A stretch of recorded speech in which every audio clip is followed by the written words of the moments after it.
Welcome back to another episode of Infidelity Tales Lab. We're thankful for your continued viewership. Before we begin, tell us, where in the world are you watching from? We love knowing our global reach. Now, let's dive into today's story. Chapter 1, The Foundation. David Thornfield had built his life on three pillars: precision, loyalty, and consequences. At 38, he owned a successful private security firm that specialized in corporate espionage and personal protection. His clients ranged from Fortune 500 CEOs to politicians who needed problems solved quietly. David himself was a former Marine reconnaissance specialist who had learned early that mercy was a luxury he couldn't afford. He met Jennifer Holloway during a protection detail for her father, a federal judge who had received death threats. Jennifer was 25 then, fresh out of law school, with auburn hair and green eyes that seemed to see through people. She was working as a prosecutor, passionate about justice, or so David thought. Their courtship was intense but brief. Within 8 months, they were married in a ceremony that made the society pages. Their daughter Emma was born 2 years later, a perfect blend of David's steel-gray eyes and Jennifer's delicate features. For 6 years, David believed he had everything a man could want: a beautiful wife, an adorable daughter, and a business that provided the kind of wealth that bought freedom. Jennifer had always been close to her father, Judge Ronald Holloway, a stern man who had never quite approved of David despite his success. The judge's estate sat on 40 acres outside the city, complete with a main house, guest cottage, and extensive grounds. Emma loved visiting her grandfather, who spoiled her with horseback riding lessons and elaborate tea parties. What David didn't know was that his wife had been living a double life for over a year. Dr. Trevor Mansfield, a surgeon at the city's premier hospital, had been more than just the family physician. He was Jennifer's lover, her escape from what she had grown to see as the suffocating intensity of her marriage to a man who measured everything in terms of loyalty and betrayal. Trevor was everything David wasn't: smooth where David was rough, charming where David was direct, sympathetic where David was pragmatic. He was also married to Patricia Mansfield, a socialite who spent her time organizing charity galas and had no idea her husband was planning to leave her for Jennifer. The affair had started innocently enough during Emma's routine checkup. Jennifer had complained about feeling overwhelmed, and Trevor had suggested private sessions to discuss her stress. Those sessions moved from his office to hotel rooms, from professional sympathy to passionate embraces. For Jennifer, it felt like awakening from a long sleep. David's business had taught him to read people, to spot deception and track behavioral patterns. But love, he discovered, was the perfect blind spot. The woman who shared his bed, who kissed him goodbye each morning, who attended his business dinners with perfect poise, had become a stranger wearing his wife's face. The plan Jennifer and Trevor had hatched was elegant in its simplicity. Jennifer would file for divorce, claiming irreconcilable differences. With her father's connections and Trevor's substantial income, she would seek primary custody of Emma. They would start fresh, perhaps in another state where Trevor could establish a new practice. Neither of them understood that David Thornfield wasn't the type of man who simply accepted loss. In his world, betrayal wasn't just personal, it was a declaration of war. Chapter 2, The Discovery. The call came on a Tuesday afternoon while David was reviewing security protocols for a new client. Jennifer's voice was strained, almost panicked. "David, you need to come to the hospital. It's Emma." The drive to St. Catherine's Hospital took 12 minutes, though David's mind processed a dozen scenarios in that time. He found Jennifer in the pediatric ward's waiting room, her face pale, her hands trembling as she clutched a coffee cup. "What happened?" David's voice carried the controlled calm he used in crisis situations. "She fell down the stairs at Dad's house.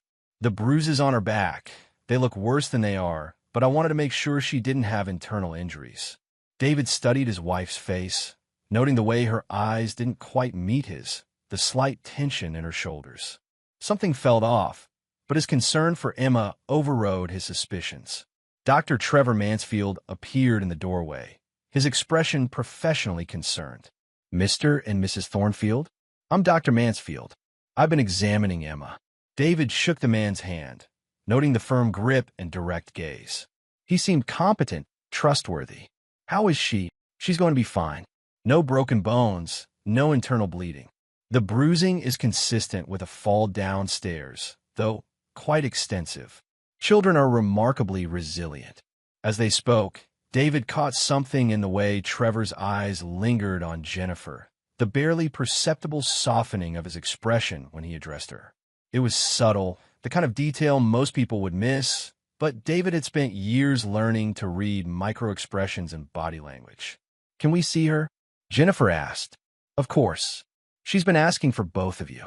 Emma was sitting up in the hospital bed, looking small against the white sheets. Her back was covered with dark bruises that made David's chest tighten with protective fury.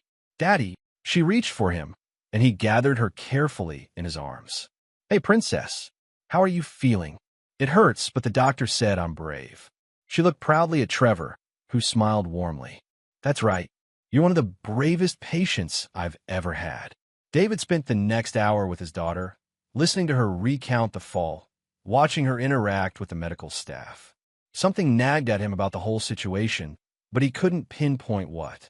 It was when they were preparing to leave that Dr. Mansfield pulled him aside privately. "Mr. Thornfield, I need to speak with you about something sensitive." Trevor's voice dropped to a whisper. "The bruising pattern on Emma's back. While it could be from a fall, there are some aspects that concern me." David's blood chilled. "What are you saying?" "I'm saying that as a mandatory reporter, I have obligations. But I also understand that sometimes children get hurt in ways that appear suspicious, but are actually innocent. I wanted to discuss this with you first, as her father." The implications hit David like a physical blow. "You think someone hurt her deliberately? I think we need to be very careful about who has access to her until we understand exactly what happened." David looked across the room at Jennifer, who was helping Emma put on her shoes. His wife caught his gaze and smiled, the same loving smile she'd given him thousands of times. But now, with Trevor's words echoing in his mind, David began to see cracks in the facade. "What are you recommending?" "I'd like to have another doctor examine her, get a second opinion on the injury pattern. And perhaps Emma should stay with you for a while, until we have more clarity." David nodded slowly. "I appreciate your concern, doctor. We'll take every precaution." As they left the hospital, Emma, between them holding both their hands, David's mind was already working. The protective father in him wanted to believe this was just a tragic accident. But the professional investigator in him recognized the setup, saw the threads of a larger pattern beginning to emerge.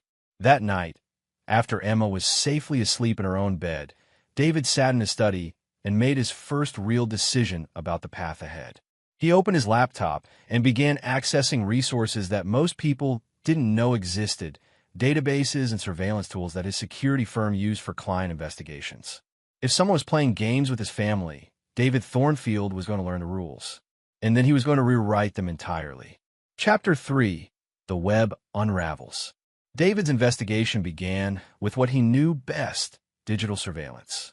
His company maintained contracts with several telecommunications firms, which gave him access to metadata that revealed calling patterns and location data. Within 48 hours, he had a clear picture of Jennifer's movements over the past 6 months. The pattern was damning. Regular visits to the downtown Marriott, always on afternoons when Emma was at school. Phone calls to a number registered to Dr. Trevor Mansfield, sometimes lasting over an hour. GPS data showing her car at the hospital on days when no appointments were scheduled. But David needed more than circumstantial evidence. He needed the complete picture. Using skills learned from years of corporate espionage, David installed monitoring software on Jennifer's laptop and phone. The process took less than 5 minutes while she showered, and within hours, he was reading text messages that felt like daggers to his chest. "I can't wait to start our life together. Emma will love the house in Colorado." David suspects nothing. Once the divorce is final, we could be open about everything. "I've been thinking about Dad's estate. If something happened to him, the inheritance would make everything easier." That last message stopped David cold. Judge Holloway was 73 and in good health, but he was also worth nearly $20 million. More importantly, He was the only person who might have exposed Jennifer's affair if he had discovered it. David cross-referenced the timeline of messages with Emma's accident. The pieces began fitting together in a way that made his blood run cold. Jennifer had taken Emma to her father's house not for a visit, but as part of a larger plan. The accident was meant to create a medical record that would support claims of negligence or abuse against David. Dr. Trevor Mansfield wasn't just Jennifer's lover. He was her co-conspirator. His concern about the injury pattern was designed to plant seeds of suspicion against David in official records. If Child Protective Services became involved, Jennifer would have documented evidence of her concerns about her daughter's safety with her father. The plan was diabolical in its simplicity. Create evidence of David's unfitness as a father, file for divorce with adultery claims to put him on the defensive, and walk away with custody, alimony, and eventually a share of Judge Holloway's estate, when Trevor's medical expertise proved useful in hastening the old man's demise. David had seen corporate espionage and political dirty tricks, but this felt personal in a way that ignited something primal in his character. They weren't just stealing money or information. They were trying to steal his daughter and frame him as an abuser. That evening, David maintained perfect normalcy. He helped Emma with her homework, listened to Jennifer talk about her day at the prosecutor's office, where she was probably planning to quit once the divorce proceedings began, and made love to his wife with the same passion he always had. Jennifer noticed nothing different. She fell asleep in his arms, probably dreaming of her new life with Trevor, while David stared at the ceiling, planning her destruction. The next morning, David made a series of phone calls. His security firm had contacts in law enforcement, private investigation, and what some might call the gray areas between legal and illegal problem-solving. By noon, he had a team assembled. Marcus Kane was a former DEA agent who specialized in long-term surveillance. Patricia Wolf was a forensic accountant who could trace financial irregularities through the most complex corporate structures. And Samuel Rodriguez was what polite society called a security consultant, a man who solved problems that couldn't be addressed through official channels. I need complete profiles on Dr. Trevor Mansfield and his financial situation, David told them during their meeting at his office. I need to know every detail of his marriage, his practice, his habits, and his vulnerabilities. What's the timeline? Marcus asked. I want everything within a week. And I want it so thoroughly documented that when I move, there won't be any possibility of recovery. Patricia pulled up Mansfield's initial financial records on her laptop. He's leveraged heavily. The medical practice, his house, even his cars are financed. His wife Patricia has family money, but it's all in trust funds he can't access directly. So he needs Jennifer's divorce settlement and her father's inheritance to maintain his lifestyle, David mused. Looks that way. And if he's planning to relocate his practice to Colorado like the messages suggest, he'll need significant capital. David stood and walked to the window overlooking the city. Somewhere out there, his wife and her lover thought they were playing chess with a man who didn't even know the game had started. They were about to learn that David Thornfield didn't just play chess. He rewrote the rules until winning was the only possible outcome. Gentleman, lady, he said, turning back to his team. Let's begin. Chapter 4. The Hunter Becomes the Hunted. David's plan required patience, precision, and the kind of orchestrated manipulation that he had perfected in the corporate world. But this time, the stakes were personal, and failure wasn't an option. The first phase involved establishing Trevor Mansfield's true character. David knew that men who would use a child as a pawn in their schemes usually had other moral compromises in their past. Marcus Kane's surveillance revealed that Trevor had a pattern: expensive tastes, gambling debts carefully hidden from his wife Patricia, and a history of manipulating wealthy female patients into personal relationships. He's done this before, Marcus reported during their second meeting. 3 times in the past decade. Always married women, always wealthy, always ended when he extracted maximum financial benefit. Patricia Wolf had been equally thorough. His medical practice is drowning in debt. He's borrowed against equipment, delayed payments to staff, and his malpractice insurance is 6 months behind. If Patricia's family money wasn't covering his house payments, he'd be bankrupt.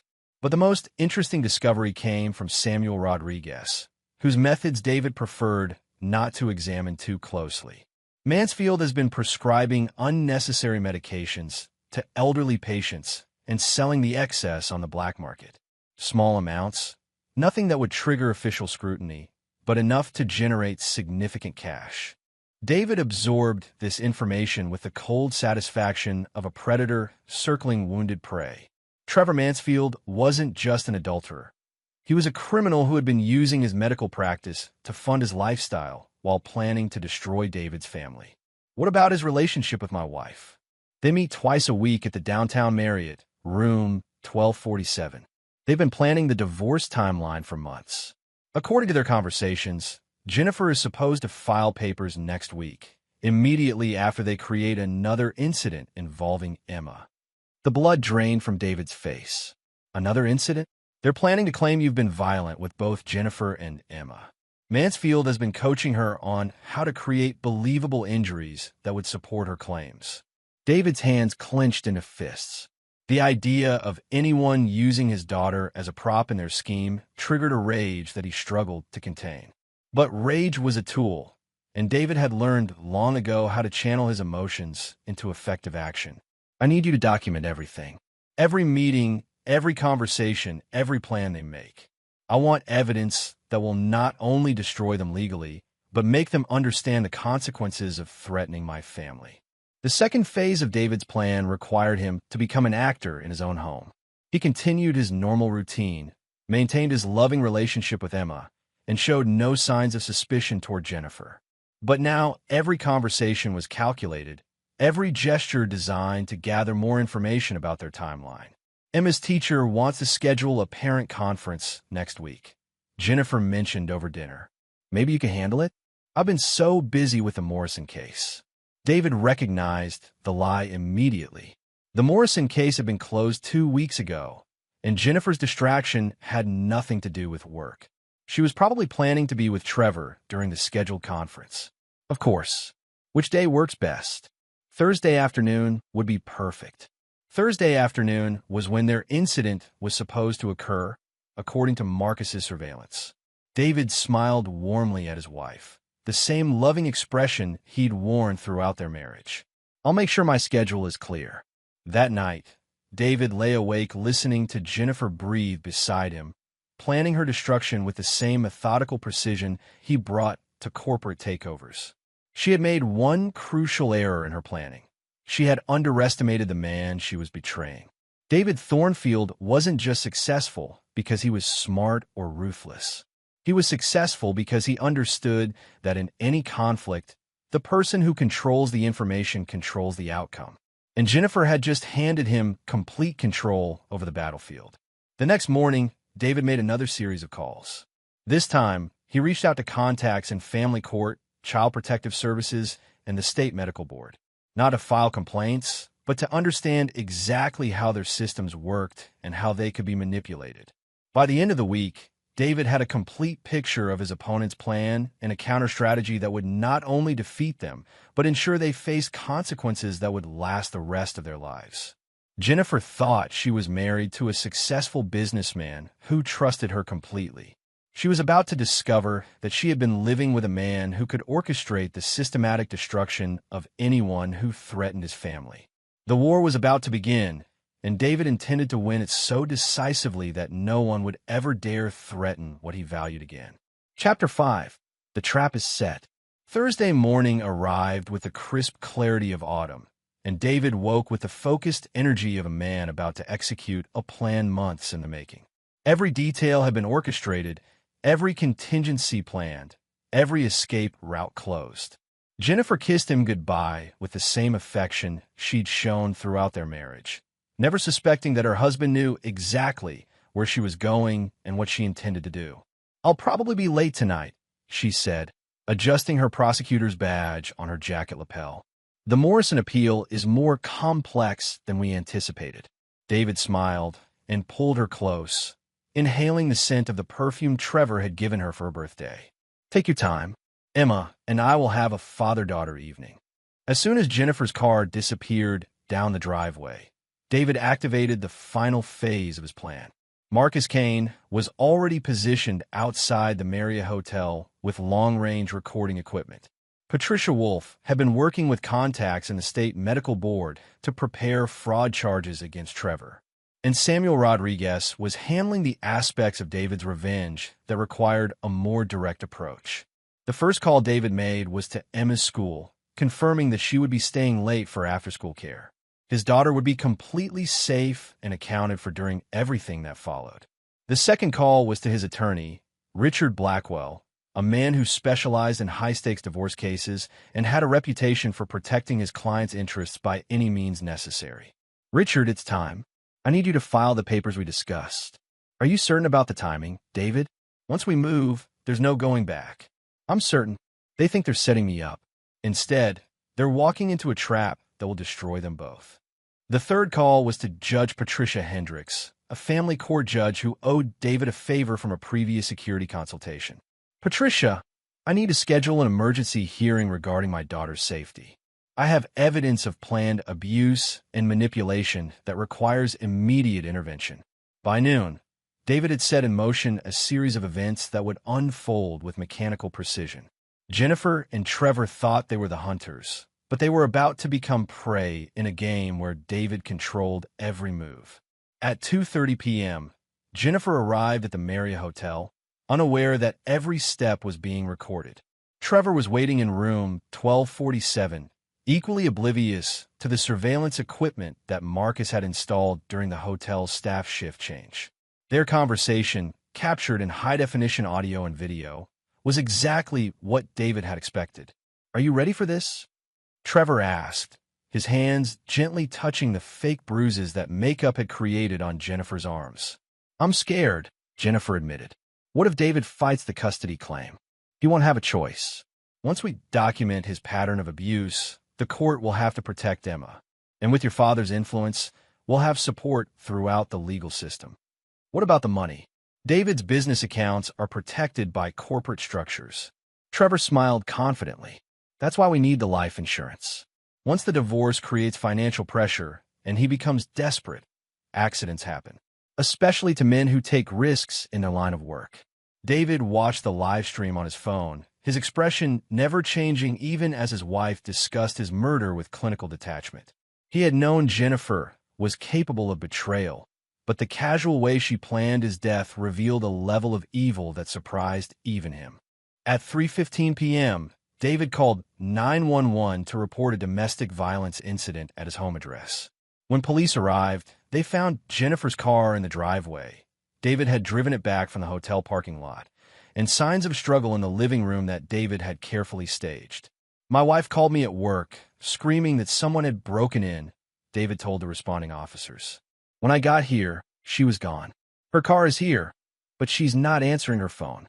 The officers took the report seriously, especially when David mentioned that his 6-year-old daughter had recently been injured in a suspicious accident at her grandfather's house. At 4 p.m., while police were processing the fake crime scene, Jennifer and Trevor were arrested at the hotel by federal agents on charges of conspiracy to commit fraud, insurance fraud, and conspiracy to commit murder. The evidence was overwhelming. Months of surveillance footage, recorded conversations, financial records showing Trevor's debts and fraudulent prescriptions, and Jennifer's own messages detailing their plan to kill David and frame him for child abuse. But David's revenge was just beginning. The arrests were timed to coincide with the afternoon shift change at Patricia Mansfield's charity office. She received the news of her husband's arrest while surrounded by the social circle that defined her identity. The humiliation was public and complete. Judge Ronald Holloway learned of his daughter's crimes during a dinner party with fellow judges and politicians.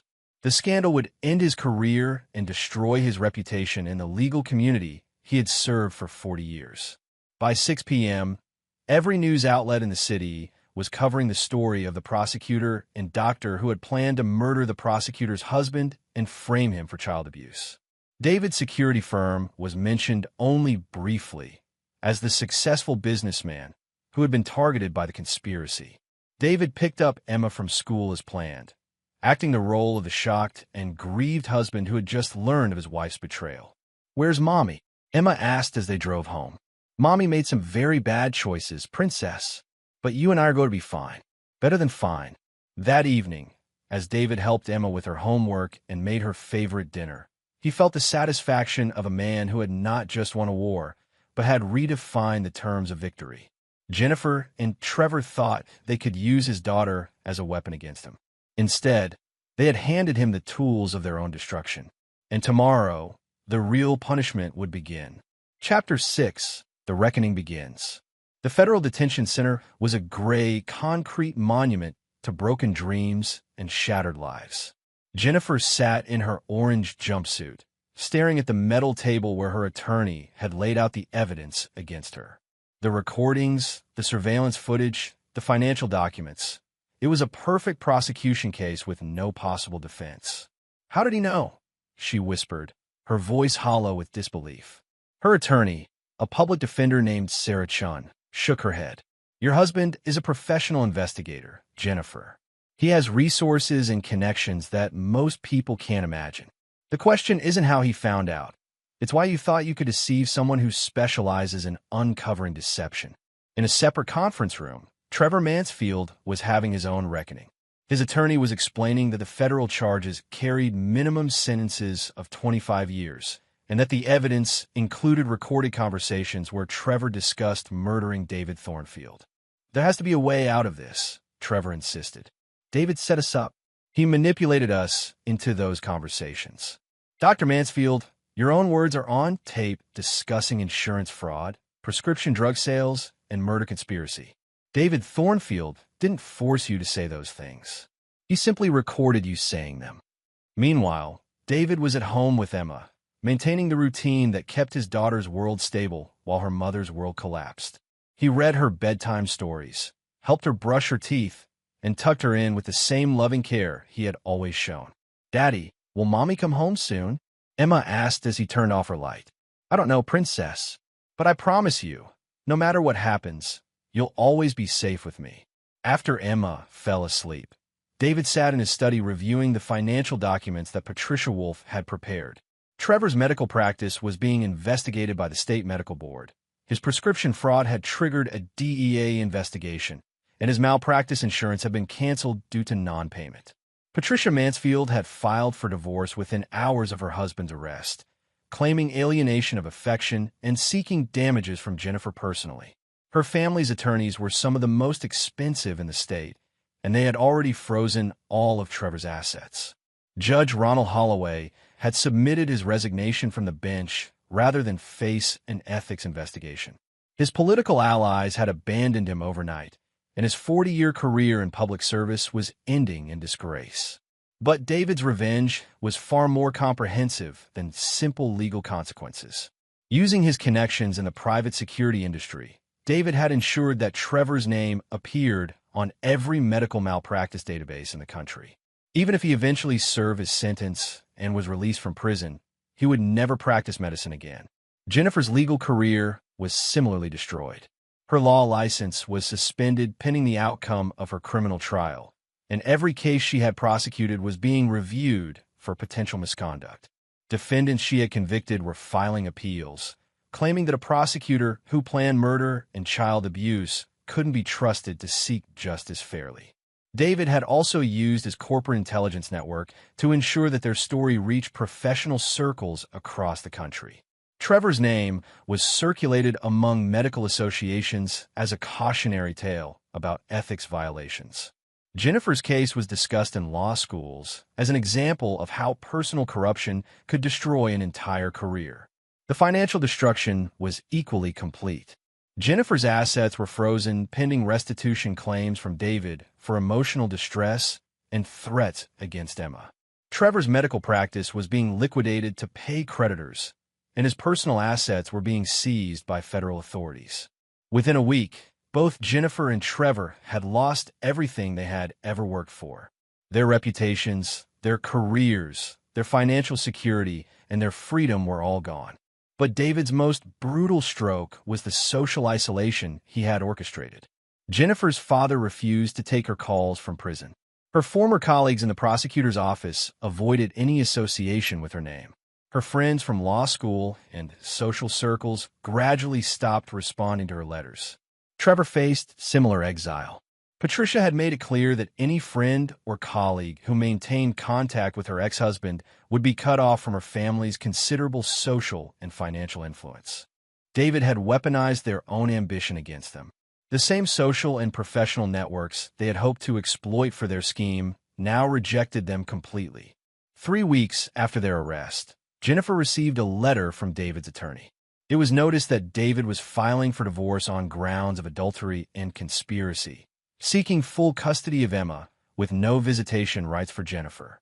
The letter also informed her that David was suing her personally for damages related to the conspiracy against him and the emotional trauma caused to their daughter. The amount of the civil suit was carefully calculated, exactly enough to ensure that even if Jennifer served her minimum sentence and was eventually released, she would spend the rest of her life working to pay off the debt to the man she had tried to destroy.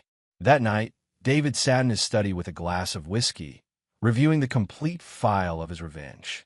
Every detail had been executed perfectly. Every loose end was tied off. Every consequence was designed to last for the rest of his enemies' lives. Tomorrow, he would begin the final phase of his plan, the part that would ensure Emma grew up understanding that actions have consequences and that loyalty was the most important value in the Thornfield family. Chapter 7. The Final Moves. 6 months after Jennifer and Trevor's arrest, their federal trial began with the kind of media attention that David had carefully orchestrated. Every detail of their conspiracy was laid bare in open court, from the fake bruises on Emma to the recorded conversations about murdering David for insurance money. David attended every day of the trial, sitting in the gallery with Emma beside him. His daughter, now 7, was old enough to understand that her mother had made terrible choices, though David shielded her from the most disturbing details. "Why did Mommy want to hurt you, Daddy?" Emma asked one evening after a particularly difficult day of testimony. David chose his words carefully. "Sometimes people get lost, Princess. They want things so badly that they forget what's truly important. Your mother forgot that family means protecting each other, not hurting each other." The trial lasted 3 weeks. Jennifer and Trevor were convicted on all counts, receiving sentences of 30 years each. The judge, in his sentencing remarks, noted the particularly heinous nature of using a child as a weapon in their conspiracy. The defendants didn't just plan to commit murder, Judge Harrison stated. They planned to destroy an innocent child's relationship with her father and traumatize her with false accusations of abuse. This level of calculation and cruelty toward a child demands the maximum sentence allowed by law. As the verdicts were read, David watched Jennifer's face crumble with the realization that her life was effectively over. She would be 68 years old when she was eligible for parole, assuming she lived that long in federal prison. Trevor's reaction was different, a kind of hollow shock that suggested he still couldn't believe his plan had failed so completely. The charming doctor who had manipulated wealthy women for decades was now just another convicted felon facing the rest of his life behind bars. But the trial was only the legal conclusion of David's revenge. The social and financial consequences continued to ripple outward like waves from a stone dropped in still water. Patricia Mansfield's divorce had been finalized within weeks of Trevor's conviction, with a settlement that gave her everything while leaving Trevor with nothing but his legal debts. She had also filed a civil suit against Jennifer for alienation of affection, seeking damages for the destruction of her marriage. Judge Holloway's resignation had been followed by a cascade of consequences. His pension was reduced due to the ethics violations associated with his daughter's crimes. His country club membership was revoked. The law firm where he had planned to work as a consultant withdrew their offer. The old man, who had once commanded respect throughout the legal community, now lived alone in a small apartment, his reputation destroyed by his daughter's choices. David had also ensured that the extended consequences reached everyone who had enabled or supported the conspiracy. Hotel employees who had looked the other way during Jennifer and Trevor's meetings found themselves facing employment difficulties. The prosecutor's office conducted a complete review of Jennifer's cases, leading to embarrassing reversals and professional consequences for her supervisors. Even Trevor's medical practice partners faced scrutiny. The DEA investigation into his prescription fraud had expanded to examine the entire practice, resulting in license suspensions and financial audits that destroyed the careers of doctors who had trusted him. David's revenge was comprehensive and permanent. But more importantly, it served as a lesson for Emma about the nature of consequences and loyalty. "Daddy," Emma said one evening as they worked on a puzzle together, "will I ever see Mommy again?" David considered his answer carefully. Emma was young, but she was intelligent enough to understand truth when it was presented appropriately. "Someday, when you're older, you might choose to visit her in prison if you want to. But she made choices that hurt our family, and actions have consequences. The most important thing for you to remember is that loyalty works both ways. People who are loyal to you deserve your loyalty in return, and people who betray you don't deserve forgiveness." Emma nodded solemnly, her young mind processing the lesson that would shape her understanding of relationships for the rest of her life. That night, David received a letter from Jennifer's attorney. She was requesting permission to write letters to Emma, claiming that maintaining some connection with her mother would be beneficial for the child's development. David read the request twice, then fed it into his office shredder. Jennifer had forfeited her right to influence Emma's development when she chose to use their daughter as a weapon. Emma would grow up knowing the truth about her mother's choices, but she would not be subjected to manipulation disguised as maternal love. The letter was Jennifer's last attempt to reach her daughter. David's legal team had ensured that all future communications would be blocked and that Emma's location and school information were protected by court order. As far as the law was concerned, Jennifer Thornfield no longer existed in her daughter's life. David poured himself a glass of whiskey and stood at his study window, looking out at the city lights. Somewhere in a federal prison, his ex-wife was learning what it meant to cross a man who valued loyalty above all else. Somewhere else, Trevor Mansfield was discovering that manipulating the wrong person could cost everything. And in her bedroom upstairs, Emma Thornfield was sleeping peacefully, protected by a father who would never forgive anyone who threatened his family. The game was over. David had won so completely that his enemies would spend the rest of their lives paying for their mistakes. Chapter 8. Lessons in Loyalty. 2 years had passed since the trial, and Emma was thriving in ways that surprised even David. At 9 years old, she had developed the kind of emotional intelligence and moral clarity that most adults never achieved. The trauma of her mother's betrayal had been transformed into strength through David's careful guidance and unwavering protection. "Tell me again about the business trip to Chicago," Emma said as they sat at breakfast on a Saturday morning. David traveled frequently for his security firm, and Emma had learned to think of these trips as adventures they planned together. "Well, I'll be gone for 4 days, but Mrs. Rodriguez will stay with you, and we'll video call every evening at 8 o'clock. David had hired Maria Rodriguez, Samuel's sister, as Emma's nanny and companion. She was a former teacher with a warm personality and unshakable loyalty to David's family. "Will you bring me something from Chicago?" "Of course. What would you like?" Emma considered this seriously. "A book about strong women who protect their families." David smiled, recognizing his own values reflected in his daughter's request. Emma was learning that strength and loyalty were the most important qualities a person could possess.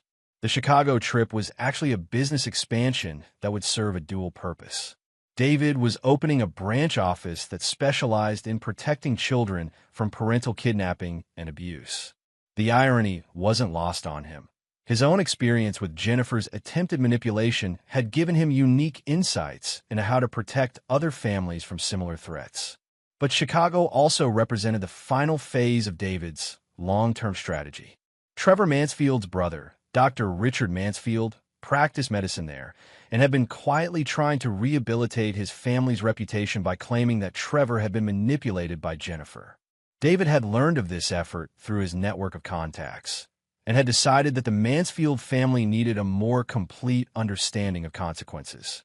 Dr. Richard Mansfield ran a successful pediatric practice and had no criminal record, but he had also been providing financial support to Trevor's legal defense fund and had written letters to the parole board requesting early release consideration. David's approach to Richard was subtle but effective. Using his connections in the medical insurance industry, David arranged for Richard's practice to face a series of audits and reviews that would gradually make his business unsustainable. Nothing illegal, nothing that could be traced back to David directly. Just the kind of regulatory pressure and bureaucratic obstacles that could destroy a medical practice over time. Richard Mansfield would spend years fighting to save his career, never quite understanding why every aspect of his professional life had become so difficult.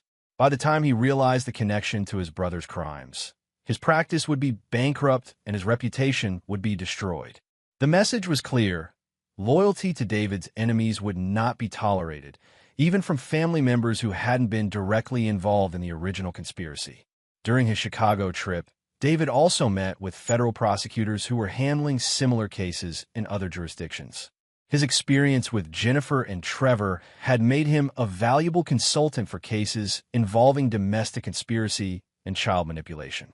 Your case has become a model for how to investigate and prosecute these types of schemes, Assistant U.S. Attorney Linda Walsh told him over dinner. The evidence compilation and surveillance techniques your team used are being taught in law enforcement seminars across the country. David nodded, pleased that his revenge had served a larger purpose. I hope other families don't have to learn these lessons the hard way. Your approach saved a lot of time and resources in the prosecution. Most importantly, it ensured that the defendants couldn't claim they were victims of entrapment or manipulation. They convicted themselves with their own words and actions. When David returned to Chicago, Emma greeted him at the airport with the excitement of a child who had missed her father but had also grown more confident during his absence. Mrs. Rodriguez taught me how to cook pasta, and I finished 3 books while you were gone, Emma reported as they drove home. 3 books? That's impressive. What did you learn? I learned that the strongest people are the ones who protect others, not the ones who hurt others. And I learned that loyalty is like a promise you make with your actions, not just your words. David glanced at his daughter in the rearview mirror, seeing a maturity that was both remarkable and concerning. Emma was growing up with a very clear understanding of how the world worked, shaped by experiences that most children never faced. That's exactly right, princess. Loyalty is shown through actions, especially when it's difficult or dangerous to be loyal. That evening, as they worked on Emma's homework together, David reflected on how completely his life had changed. 2 years ago, he had been a successful businessman with a beautiful wife and daughter, believing he had everything a man could want. Now he was a single father who had systematically destroyed everyone who had threatened his family, teaching his daughter lessons about loyalty and consequences that would shape her character for life. Jennifer and Trevor were beginning their 3rd year in federal prison, with 27 years remaining on their sentences. Judge Holloway had died 6 months earlier from a heart attack, alone and disgraced. Richard Mansfield's medical practice was facing its 4th regulatory audit in 18 months. The ripple effects of David's revenge continued to spread, touching everyone who had been connected to the conspiracy or who had supported his enemies afterward. But more importantly, Emma was growing up strong, confident, and clear about the difference between right and wrong.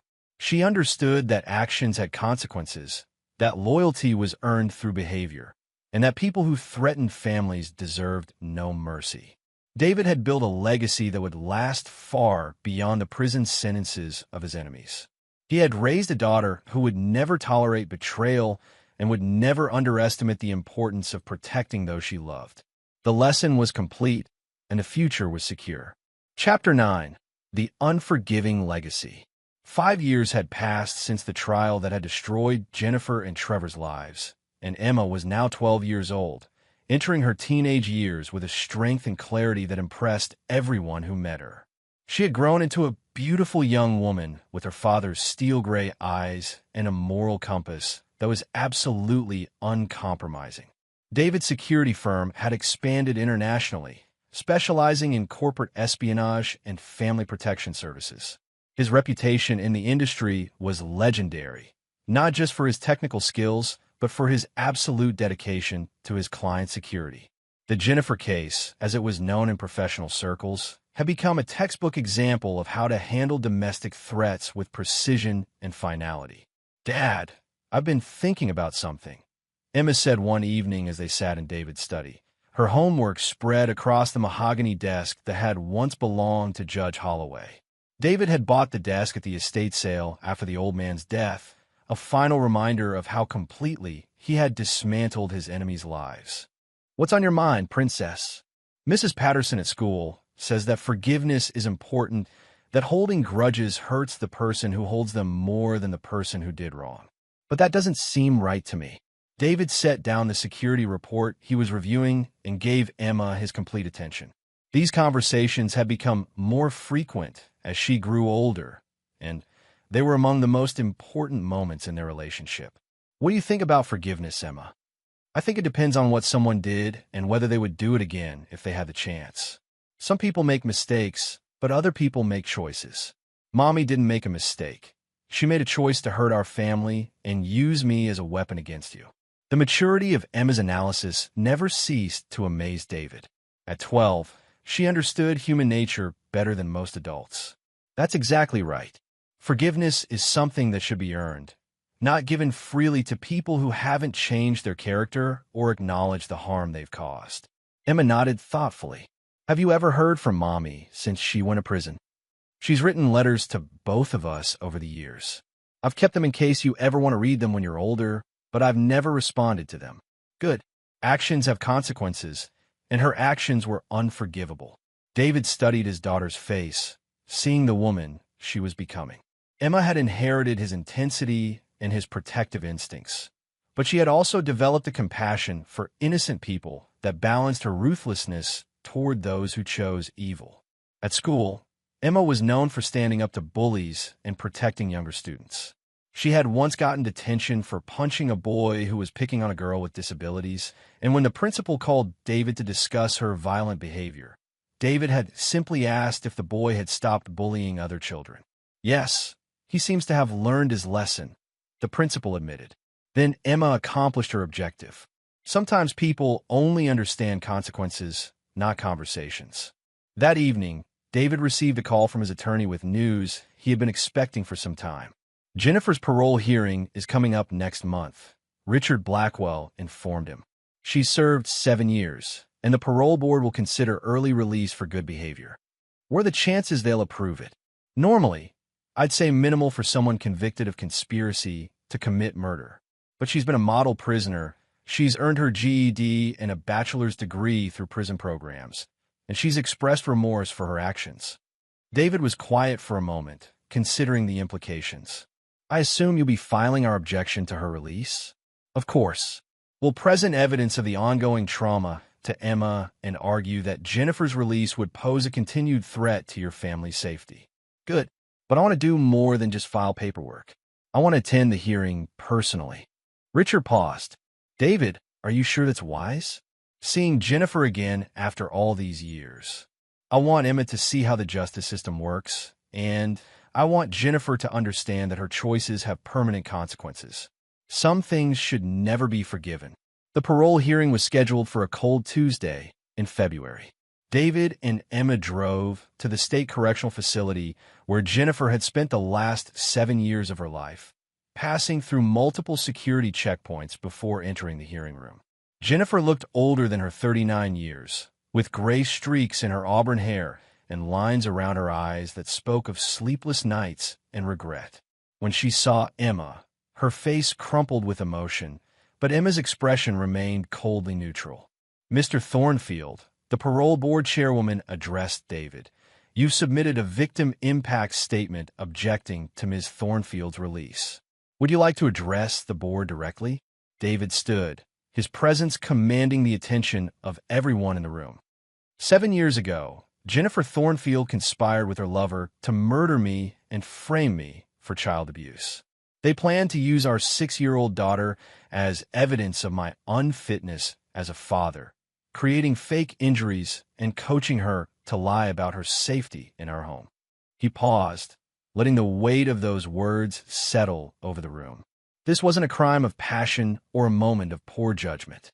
It was a calculated conspiracy that took months to plan and would have destroyed multiple lives if it had succeeded. Jennifer chose to betray her family, endanger her child, and attempt murder for financial gain. David looked directly at Jennifer for the first time. She has served 7 years in prison, which is a legal consequence for her crimes. But the personal consequences should last for the rest of her life. Some actions are unforgivable, and some people should never be trusted with freedom again. Emma stood next to her father, her voice clear and steady despite her youth. I'm Emma Thornfield, and I was the child Jennifer planned to use as a weapon. I've grown up understanding that my mother chose money over my safety, chose her lover over her family, and chose evil over good. 7 years in prison doesn't change who she is or what she's capable of doing. The parole board denied Jennifer's release unanimously.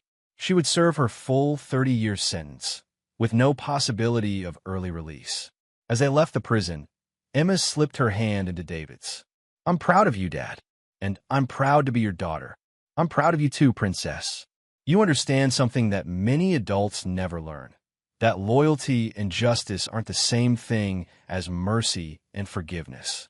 That evening, David received a call from Samuel Rodriguez with an update on Trevor Mansfield.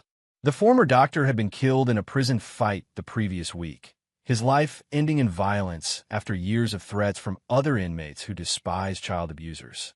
David felt no satisfaction at the news, only a sense of completion. The last of his enemies was gone, and the lesson was complete. Emma grew up to become a federal prosecutor like her mother had once been, but with an unshakable moral compass and a reputation for protecting children and families from predators. She never married, choosing instead to dedicate her life to justice and protecting the innocent. David remained the head of his security empire until his death at 78, surrounded by a family of loyal employees and friends who had learned that David Thornfield protection was absolute, but his revenge was eternal. The Thornfield name became synonymous with loyalty, protection, and uncompromising consequences for those who threatened families. Emma's children and grandchildren grew up understanding that some people earned forgiveness through their actions, while others earned only justice. And in federal prison, Jennifer Thornfield served every day of her 30-year sentence, dying alone and forgotten, a cautionary tale about the consequences of betraying a man who never forgave and never forgot. David Thornfield had built a legacy that would last for generations, that loyalty was sacred, that betrayal was unforgivable, and that some people deserved no mercy because they had shown none to others. The lesson was eternal, and the family was protected forever. And there you have it. Another story comes to an end. What did you think? I'd love to hear your thoughts in the comments below. If you enjoy this story, consider joining our community by subscribing.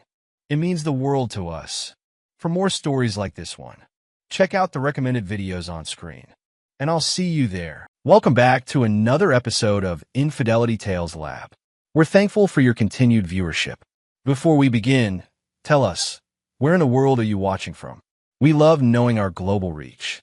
Now, let's dive into today's story. Chapter 1. The Foundation of Power. Richard "Rick" Bowman stood at the floor-to-ceiling windows of his corner office on the 42nd floor, watching the city sprawl beneath him like a conquered territory. At 55, he commanded an empire built from nothing. Bowman Industries, a multi-billion-dollar conglomerate spanning construction, real estate, and private security. His reflection in the glass showed a man carved from granite, steel-gray hair, sharp jawline, and eyes that had never shown mercy to those who crossed him. The son of a blue-collar welder who died in a factory accident when Rick was 16, he had clawed his way up from the streets of Detroit with nothing but raw ambition and an unforgiving memory.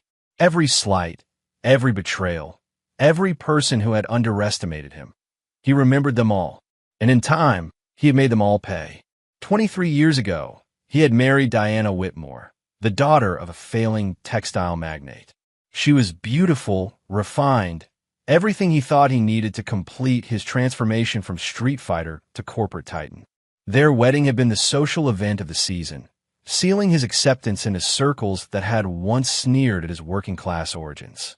Their son Trevor, now 25, had been born into the privilege Rick had fought to create. Where Rick was forged in hardship, Trevor was molded in comfort. A weakness Rick had tried to beat out of him through military school and corporate training, but some steel simply couldn't be tempered. The intercom buzzed. "Mr. Bowman, your wife is here to see you." Rick didn't turn from the window. "Send her in." Diana entered with the practiced grace of a woman who had spent decades performing for others. Even at 48, she was stunning. Auburn hair perfectly styled, designer dress that cost more than most people's cars, and the kind of smile that had once made him believe in things like love and loyalty. "Darling, I hope I'm not interrupting," she said, her voice carrying that slight southern accent she'd cultivated despite being born in Michigan. "When have you ever cared about interrupting my work?" Rick's tone was neutral, professional. Over the years, their conversations had become exercises in careful diplomacy. Diana moved to the leather chair across from his desk, crossing her legs with calculated elegance. "I wanted to discuss Trevor's new position at the foundation. He's so excited about the opportunity to prove himself."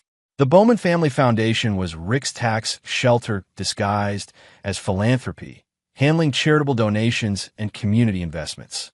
It was also where he'd banished Trevor after his son's latest failure in the construction division, a project that had gone over budget by $3 million due to Trevor's incompetence.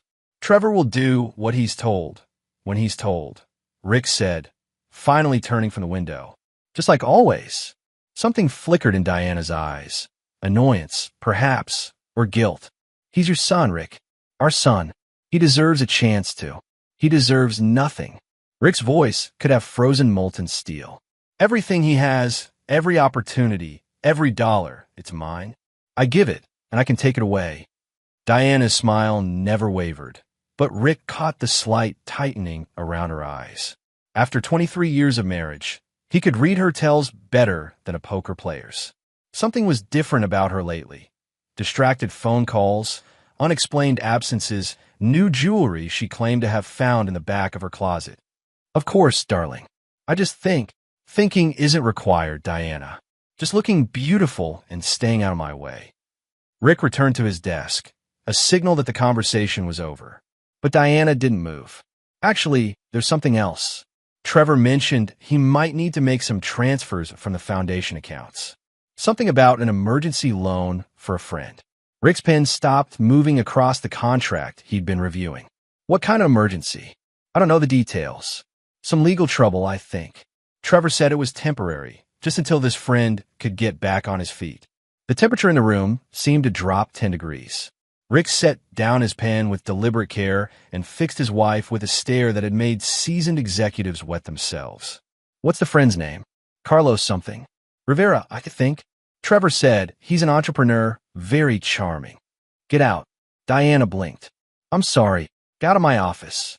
Now, for a moment, her mask slipped, revealing something Rick hadn't seen in years: fear.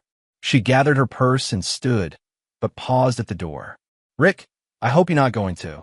"Close the door behind you." After she left, Rick sat in silence for several minutes, processing what he'd just learned.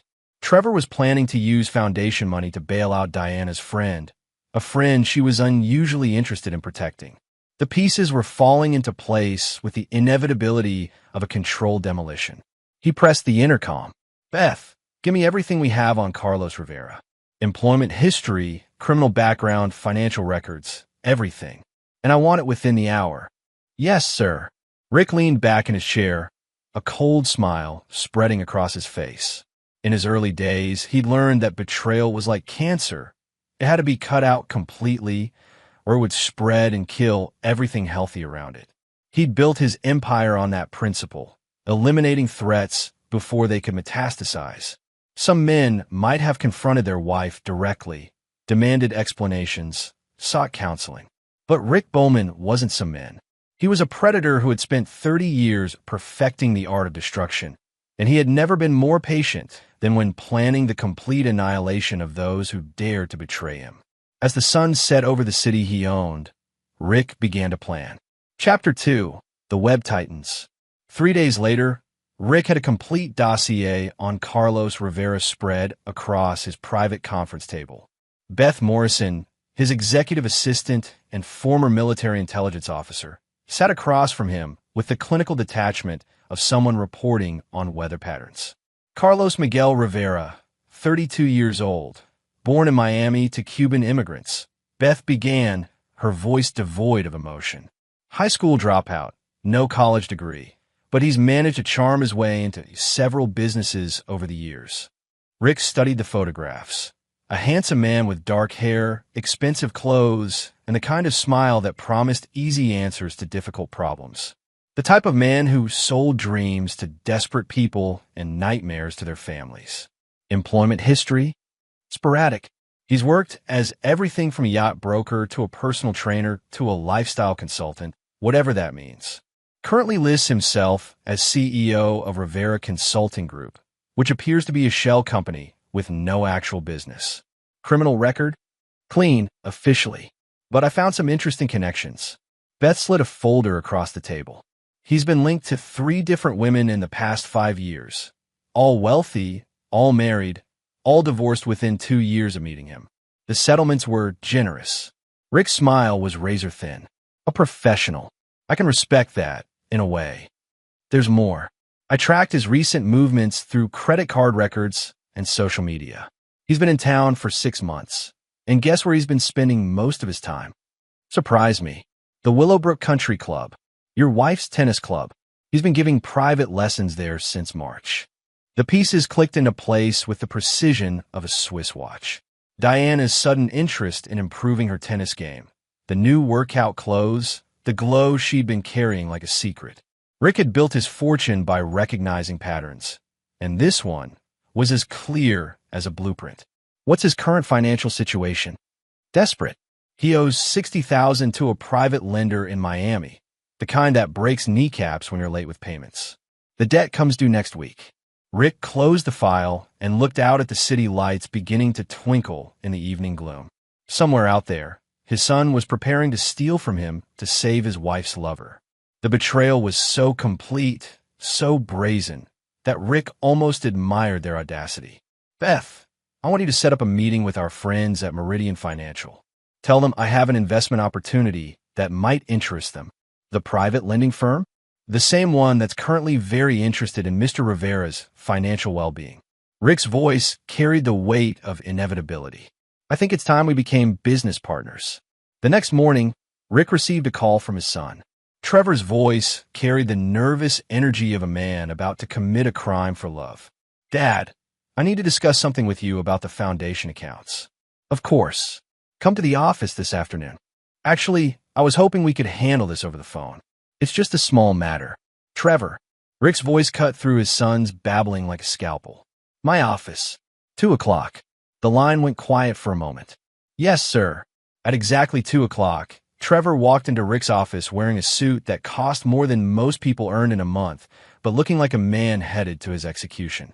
He'd inherited his mother's delicate features and none of his father's steel, a combination that had made him popular with women and ineffective in business. Sit down. Trevor perched on the edge of the chair like a bird ready for flight. Dad, I know this is unusual, but I have a friend who's in some temporary financial trouble. He's good for it, I promise. He just needs $60,000. Trevor's face went white. How did you? The same way I know everything that happens in my companies, my properties, and my family. Rick leaned forward, his voice dropping to a whisper. The same way I know Carlos Rivera has been playing tennis with your mother 3 times a week for the past 4 months. The sound Trevor made was somewhere between a gasp and a whimper. Dad, it's not what you think. Isn't it? Rick stood and walked around the desk, moving with the predatory grace of a shark sensing blood. Your mother's fuck buddy needs money to pay off some very dangerous people, so she convinced you to steal from me to save him. Did I miss anything? Please, Dad, you don't understand. Mom says it's not serious, just a friendship. And Carlos is really in trouble. If he doesn't pay these people back, he'll disappear, probably permanently. Rick shrugged. And this concerns me how. Trevor shot to his feet, displaying more backbone than Rick had seen from him in years. Because I gave him my word. Because sometimes you have to help people, even when it's not profitable. Your word. Rick's laugh was devoid of humor. Son, Let me teach you something about words. They're worthless unless backed by power, and you have no power. Everything you think you own, everything you think you control, it's all mine, including your word. I won't let you destroy him. Rick studied his son with the detached interest of an entomologist examining a particularly foolish insect. You won't let me? Trevor, you couldn't stop me from destroying you, and you're my own blood. What makes you think you can protect a stranger? Because I'm not you. Trevor's voice cracked with emotion. I still believe in doing the right thing. The right thing. Rick returned to his chair, his expression thoughtful. Very well. I'll make you a deal. Transfer the money to your friend. I won't stop you. Trevor blinked in confusion. You won't. I won't lift a finger to prevent you from taking $60,000 from the foundation accounts to give to Carlos Rivera. Rick's smile was the kind that made smart people run for the exits.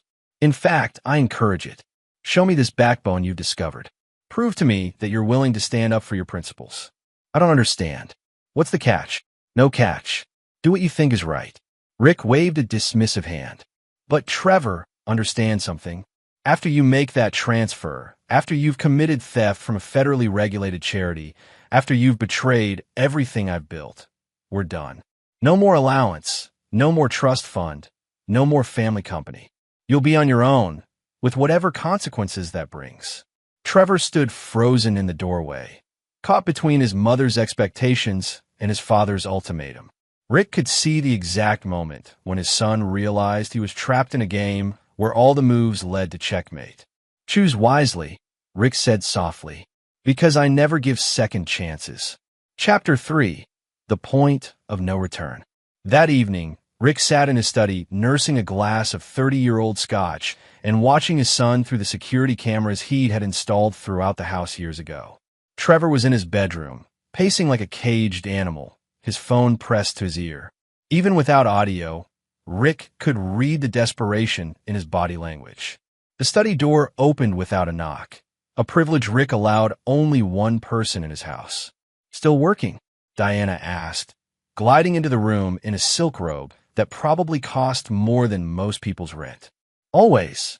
Rick didn't look up from his tablet, where he was reviewing the final contracts that would transfer ownership of Meridian Financial's debt portfolio to a series of shell companies he controlled. By tomorrow morning, he would own Carlos Rivera's soul. Diana moved to the bar cart and poured herself a glass of wine. Trevor seems upset about something. He's been on the phone all evening. Young men often struggle with difficult decisions. What kind of decisions? Rick finally looked at his wife, really looked at her. Even after 23 years, he could see why men found her attractive. She had the kind of beauty that aged gracefully, enhanced by the confidence that came with never having to worry about money. Too bad she'd never learned that some things were more valuable than security. The kind that define who they really are, Rick said. The moment when they choose between comfort and principle, between family and... He paused, letting the word hang in the air like a blade. Temptation. Diana's hand trembled slightly as she lifted the wine glass to her lips.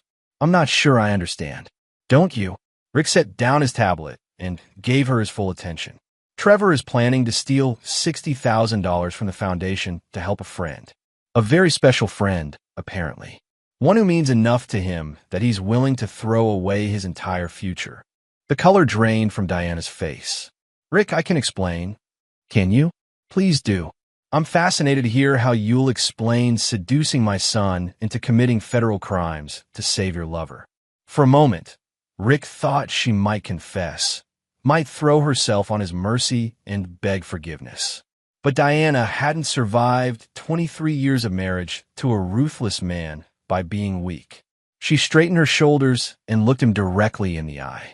Carlos is just a friend, a tennis instructor who's helped me improve my game. Is that what we're calling it now? Rick's voice carried the weight of accumulated evidence. Tennis lessons that last 3 hours, and in with you buying him expensive jewelry? Improvement sessions that require you to visit his apartment twice a week.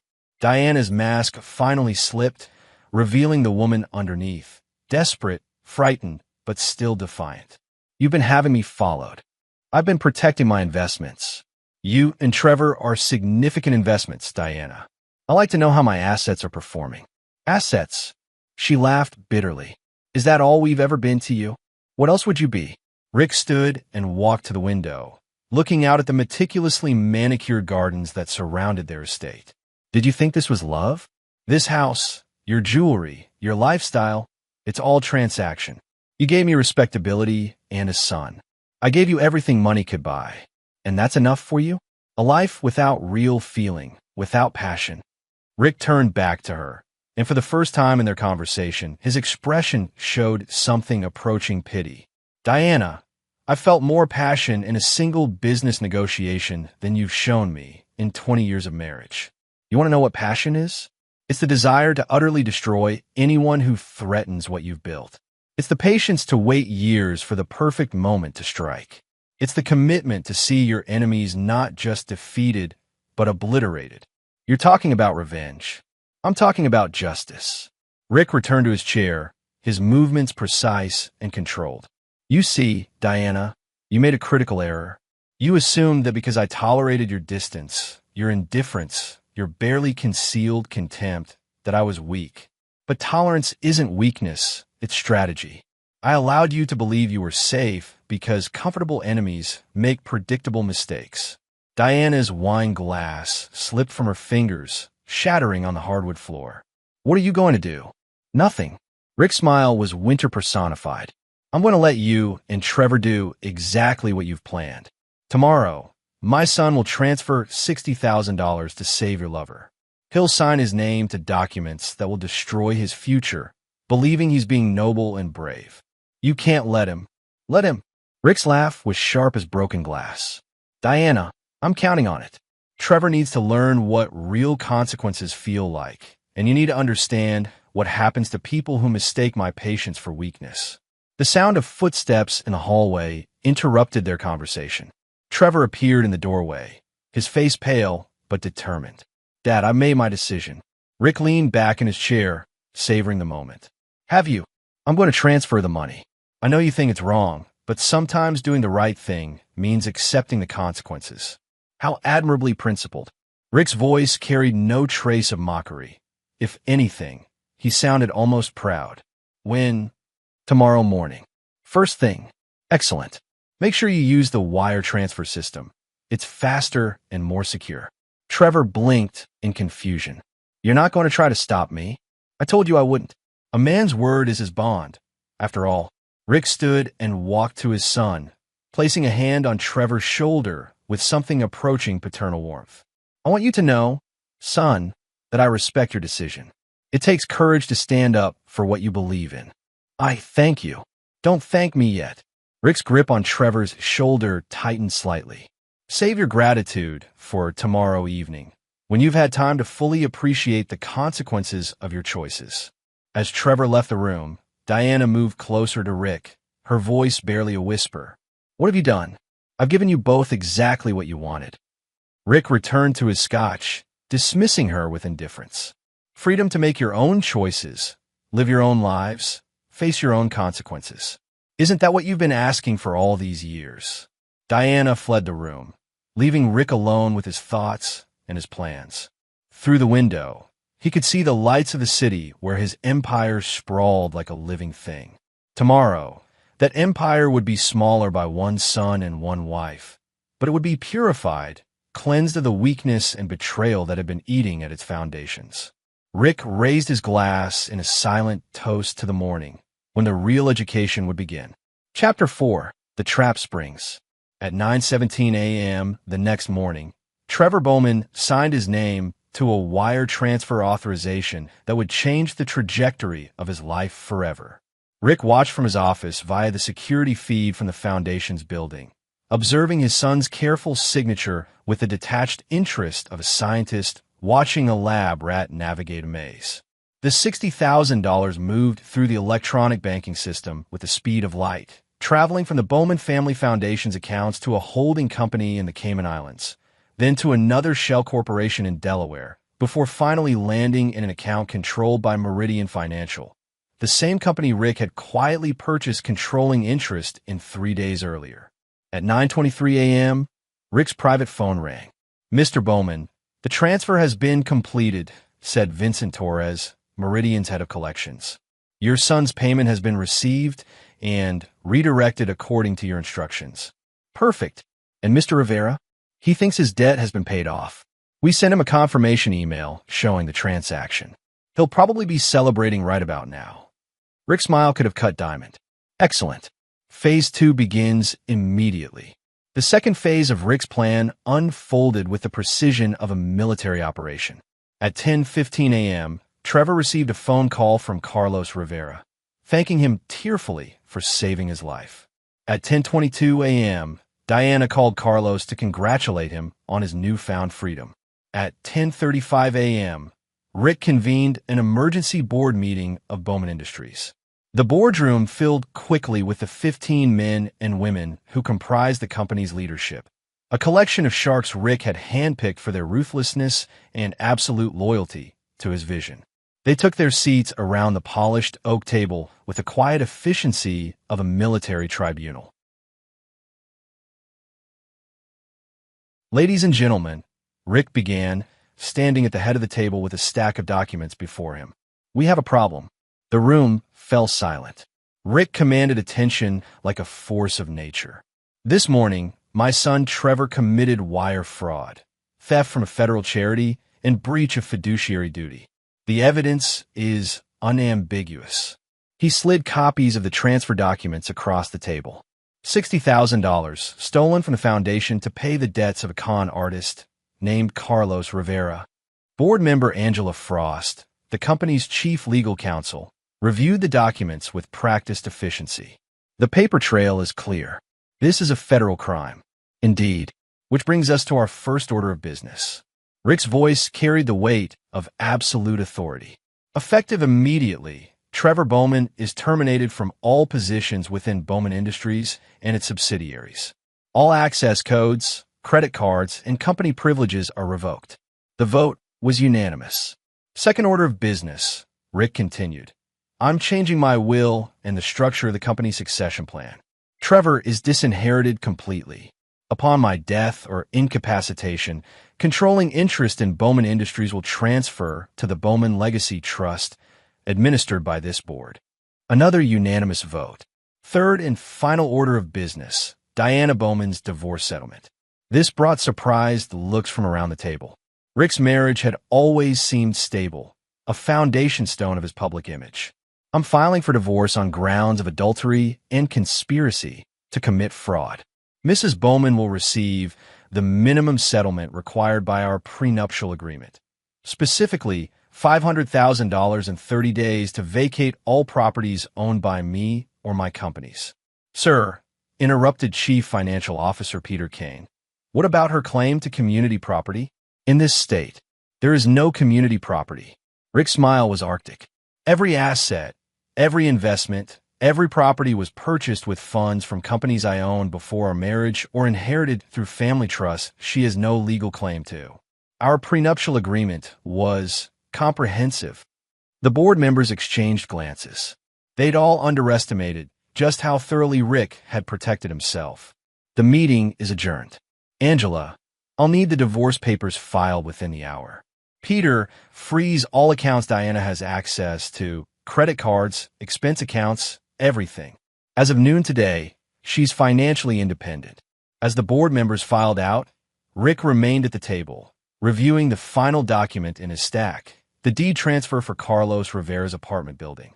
It had taken his legal team exactly 2 hours to trace the ownership through a series of shell companies, then another hour to purchase it through intermediaries. Carlos Rivera, the man who thought he was free, was actually Rick's tenant, and his lease was about to expire.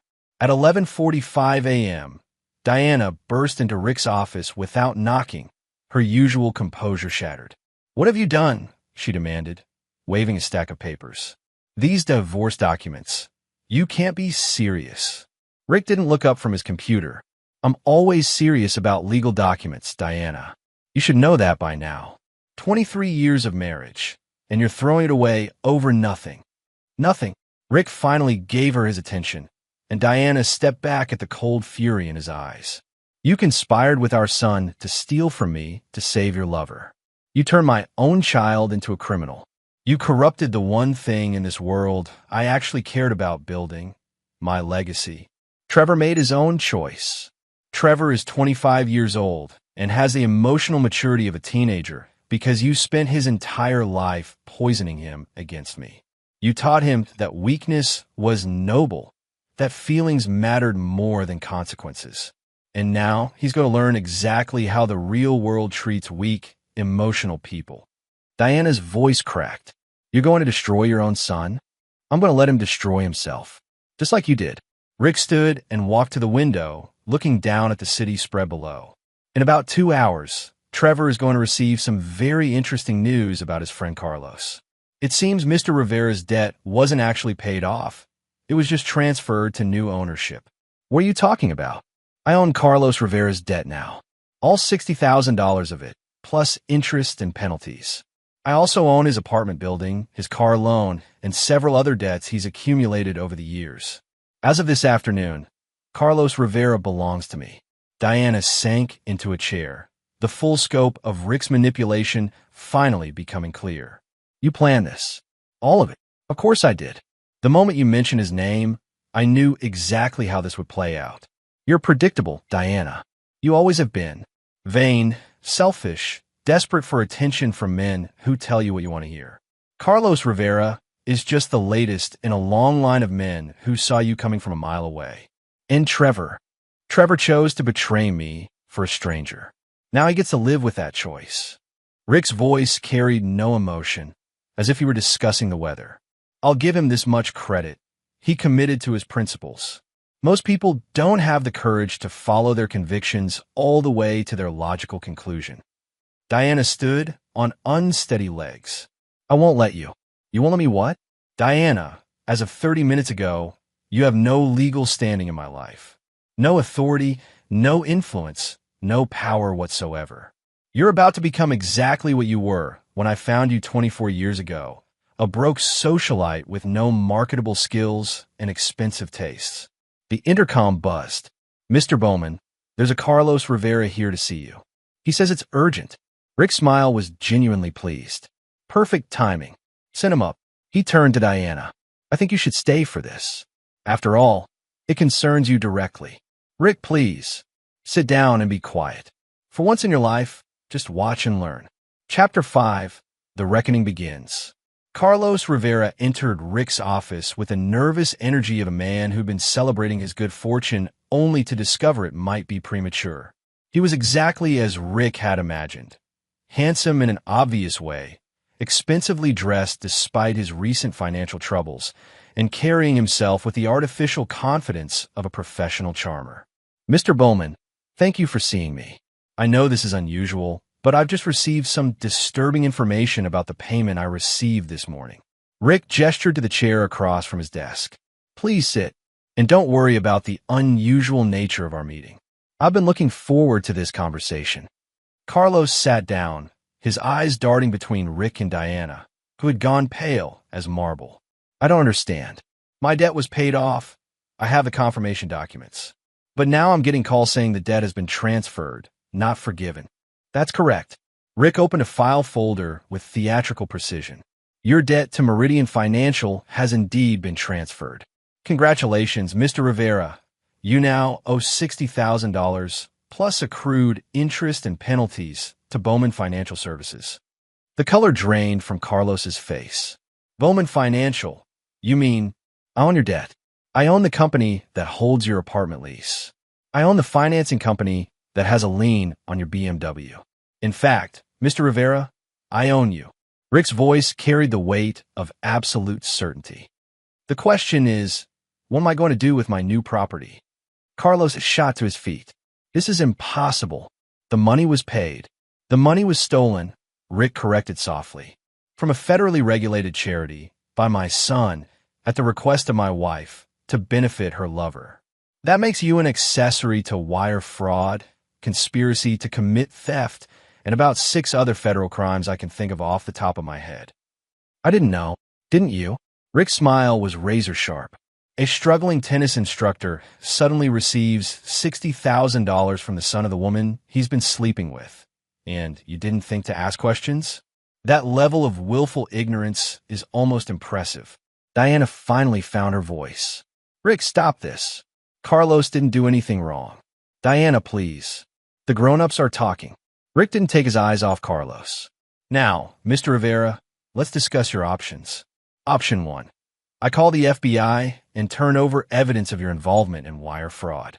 You'll spend the next 5 to 10 years in federal prison, assuming the people you originally owed money to don't find you first. Carlos sank back into his chair. What's option 2? Option 2 is much more interesting. You disappear. Tonight, you pack a bag, get in your car, and drive until you reach a state where Diana's married name means nothing to you. You never contact her again, never return to this city, and never speak to anyone about your time here. And my debt? Forgiven, along with your apartment lease and car payments. Consider it my divorce gift to Diana. I'm buying her lover's freedom as a gesture of goodwill. Carlos looked at Diana with something approaching panic. Diana, tell him. Diana has nothing to say in this matter. Rick interrupted. She's about to be very busy dealing with her own problems. Aren't you, dear? Diana's voice was barely a whisper. What do you want from me? Nothing, actually. That's the beauty of this situation. I don't need anything from you anymore. You've already given me everything I required. Rick pressed the intercom. Beth, please escort Mr. Rivera to the elevator. And, Mr. Rivera, I trust you'll make the right choice. I'd hate to have to pursue less elegant solutions to our problem. After Carlos left, Diana remained in her chair, staring at the floor. 23 years, and this is how it ends. This is how it was always going to end, Rick said matter-of-factly. The only variable was timing. You forced my hand by involving Trevor, but honestly, I'm grateful. It's better to handle these things cleanly. And what happens to me now? You get exactly what you wanted, freedom. Freedom from this marriage, from this house, from the burden of pretending to love a man you've always seen as nothing more than a bank account with a pulse. Rick returned to his desk and began organizing papers as if Diana weren't there. You have 30 days to find somewhere else to live. I've arranged for $500,000 to be transferred to your personal account. Enough to start over wherever you choose. $500,000? Rick, this house alone is worth $20 million. This house is mine, as are the vacation homes, the art collection, the jewelry you're wearing, and everything else you've mistaken for ours over the years. Rick's tone was clinical, professional. The prenuptial agreement you signed was quite specific about this. Diana stood slowly, her movements mechanical. And Trevor is an adult who made an adult decision. He'll face adult consequences. He's your son. He was my son. Now he's a stranger who stole from me to help another stranger seduce my wife. Genetics don't create loyalty, Diana. And loyalty is the only currency I accept. As Diana reached the door, she turned back one final time. You know, Rick, I did love you once. In the beginning, when you were still human enough to love back. Rick didn't look up from his papers. Love is a luxury I never could afford. I learned a long time ago that power and fear are much more reliable than affection and trust. Is that enough? Is it enough to know that everyone who stays with you only does it because they're afraid to leave? It's enough. Rick's voice carried the finality of a closing grave. It's always been enough. After Diana left, Rick sat alone in his office as the afternoon sun cast long shadows across the city. In 6 hours, he had dismantled a 23-year marriage, disinherited his only child, and eliminated a threat to his empire. It was, by any objective measure, a masterpiece of strategic planning and tactical execution. So why did victory taste like ashes in his mouth? The thought came and went like a brief shadow across his mind. Rick Bowman had not built an empire by indulging in sentiment or second-guessing himself. He had made the necessary choices, protected what mattered, and eliminated what threatened him. That it had cost him his family was irrelevant. Families were built on trust, and trust was a weakness he could no longer afford. Chapter 6: The Price of Betrayal. 3 hours later, Trevor sat in Rick's outer office like a condemned man waiting for his execution. Beth had called him with a simple message. Your father wants to see you. Immediately. The tone in her voice had carried implications that made Trevor's stomach clench with dread. When he finally entered the office, Rick was standing at his window again, hands clasped behind his back, looking out at the city with the posture of a general surveying a battlefield. Sit down, son. Trevor obeyed, noting immediately that his father's voice lacked its usual edge. If anything, Rick sounded almost sad. I suppose you're wondering why Carlos Rivera just came to see me. Trevor's blood turned to ice water. Dad, I can explain. No need. I understand perfectly. Rick turned from the window, and Trevor was shocked to see something approaching compassion in his father's eyes. You were trying to help someone you believed was in trouble. That's admirable in its way. Then why do you look like someone died? Rick moved to his desk and sat down, studying his son with the intensity of a judge weighing a life sentence. Because someone did die, Trevor. The son I thought I was raising died this morning when he chose to steal from me rather than trust me. I didn't steal. You committed wire fraud against a federal charity to benefit a man you'd never met, at the request of a woman who was using you to protect her lover. Rick's voice remained calm, almost gentle. If that's not theft, what would you call it? Trevor felt the walls closing in around him. How did you? Mom said Carlos was just a friend.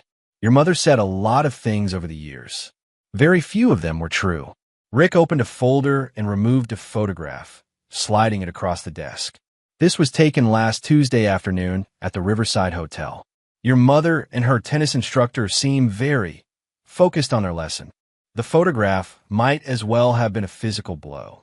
Trevor stared at the image of his mother and Carlos locked in an intimate embrace, the world tilting sideways around him. Oh God, Trevor whispered. I didn't know. I swear to you, Dad, I had no idea. I believe you, which makes this conversation even more tragic. Rick retrieved the photograph and returned it to the folder. You see, Trevor, if you had known about their affair and still chosen to help Carlos, I could at least respect your loyalty, misguided as it was. But you didn't know. You were manipulated by your own mother into committing crimes on behalf of a stranger. Dad, please let me fix this. I'll pay back the money. With what? You have no money, Trevor. You never have. Everything you've ever owned, every dollar you've ever spent came from me. And as of this morning, that arrangement has ended. Trevor's voice cracked. What do you mean? I mean you disinherited. Cut off. Free to make your own way in the world without the burden of my expectations or my support. Rick's tone remained conversational, as if you were discussing dinner plans. The trust fund is dissolved, the credit cards are canceled, your apartment lease is terminated. As of 6 o'clock tonight, you're financially independent. You can't be serious. I'm always serious about business, son. And this is business now. You stole from me, betrayed my trust, and chose a stranger over your family. Those actions have consequences. Trevor shot to his feet, desperation making him bold. I'm your son. I made one mistake. You made the only mistake that matters. Rick's voice finally carried an edge, sharp as a blade. You chose to see me as your enemy instead of coming to me as your father. Do you have any idea what I would have done if you told me Carlos Rivera was threatening someone you cared about? I know. I would have eliminated him. Completely. Without hesitation or remorse. That's what fathers do. Trevor, they protect their children from threats, even when their children are too naive to recognize them. Rick stood and walked around the desk, stopping directly in front of his son. But you didn't trust me. You trusted her. You trusted a woman who was using you to protect the man she was cheating with. The weight of Rick's words hit Trevor like a physical blow. I'm sorry. I'm so sorry, Dad. I'll do anything to fix this. There's nothing to fix. You made your choice, and now you live with it. Rick moved to the door and opened it. Security will escort you from the building. You have until midnight to remove your personal belongings from the apartment. After that, the locks will be changed. Dad, please. Trevor. Rick's voice stopped him at the threshold. For what it's worth, I did love you. I hoped someday you'd grow into a man I could be proud of. Instead, you grew into someone I can't even recognize. As Trevor stumbled from the office, Rick closed the door and returned to his desk. The intercom buzzed immediately. Sir, There's been a development with Mr. Rivera. Go ahead. He's decided to take option one. He's currently at the FBI field office downtown, claiming he has information about wire fraud involving the Bowman Foundation. Rick's smile was winter personified. How predictable. Beth, please call our attorneys and have them prepare for a federal investigation. Also, contact Agent Morrison at the Bureau. I believe she'll be very interested in the complete file we've prepared on Mr. Rivera's activities over the past 6 months. Should I be concerned, sir? Not in the slightest. Mr. Rivera is about to discover that when you try to bite the hand that feeds you, sometimes that hand belongs to something much larger and more dangerous than you imagined. Rick leaned back in his chair and contemplated the evening ahead. In a few hours, he would go home to an empty house. No wife, no son, no family to pretend to care about his day. Just silence and the satisfaction of a job well done. It was exactly what he'd always expected his life to become. The only surprise was how little he felt about finally getting there. Chapter 7. The Final Gambit. The FBI investigation lasted exactly 18 hours. Agent Sarah Morrison, a 20-year veteran who'd worked with Rick on several cases involving corporate espionage, arrived at his office the next morning with the expression of someone who just wasted a significant amount of taxpayer money. Congratulations, Rick. Your boy Rivera just gave us the most thoroughly documented false confession in Bureau history. Rick poured 2 cups of coffee from his private espresso machine. False confession? He claims you coerced him into accepting stolen money, threatened him with violence, and manipulated your son into committing wire fraud. Morrison accepted the coffee gratefully. Unfortunately for him, we have security footage of him voluntarily entering your building. Phone records showing he called your son asking for money, and bank records proving the transfer was initiated from his own laptop using credentials only he possessed. How unfortunate for Mr. Rivera. It gets better. When we ran his background check, we discovered he's been running the same scam in 3 other cities over the past 5 years. Seduce married women, get their families to pay his debts, then disappear when things get complicated. We've got arrest warrants for Miami, Chicago, and Seattle. Rick sipped his coffee with the satisfaction of a chess master watching his opponent realize checkmate was inevitable. I assume Mr. Rivera won't be troubling anyone else for quite some time. Federal wire fraud, conspiracy to commit theft, extortion. He's looking at 15 to 20 if he goes to trial. His attorney is already talking plea bargain. Morrison studied Rick with professional curiosity. You know, most people in your situation would have just hired someone to break his legs. This was much more elegant. I've never believed in crude solutions to complex problems. After Morrison left, Rick turned his attention to the morning's financial reports. Bowman Industries had gained another 12% in market value overnight, driven by rumors of a major acquisition and his announcement of a new succession structure. The board's decision to remove family influence from corporate governance had been received enthusiastically by institutional investors. His personal phone rang, a number he recognized as Trevor's. Dad, I need to talk to you. We said everything that needed saying yesterday. Please, just 5 minutes. There's something you need to know about Mom. Against his better judgment, Rick found himself curious. You have 2 minutes. She's gone. Left sometime during the night. Her clothes are gone. Her jewelry, everything. She left this note.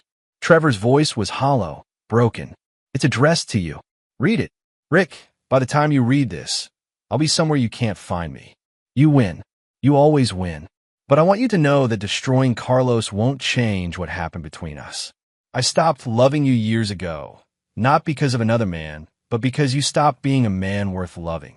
You turned into something cold and calculating and cruel, and I couldn't pretend anymore that there was still something human left inside you. Trevor deserves better than both of us.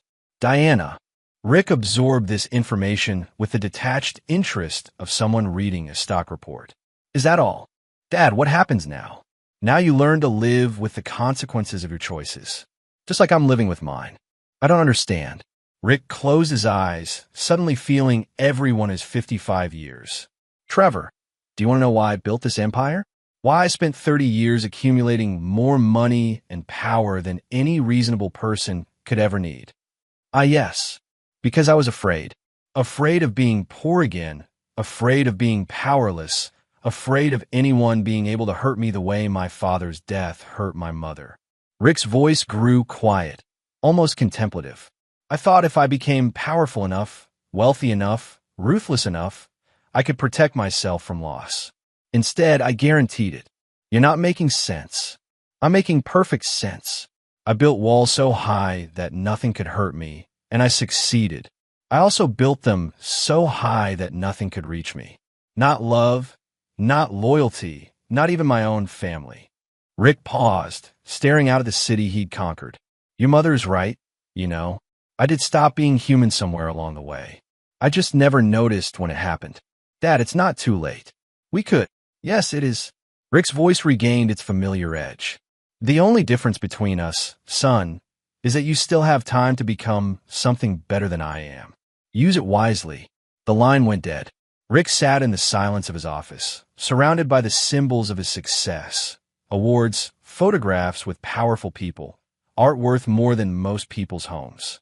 None of it had ever made him happy, but it had made him safe. Or so he believed. The irony wasn't lost on him. He'd spent decades building defenses against abandonment, only to engineer his own isolation so thoroughly that abandonment became inevitable. His computer chimed with an incoming email from his private investigator. Diana had been spotted at Miami International Airport, boarding a flight to Zurich. The Swiss-numbered account he'd traced to her name had been accessed 3 hours ago. She'd been planning her escape for months, possibly years. Rick found himself almost impressed. Diana had played a longer game than he'd given her credit for, using Carlos as cover while she methodically moved assets offshore.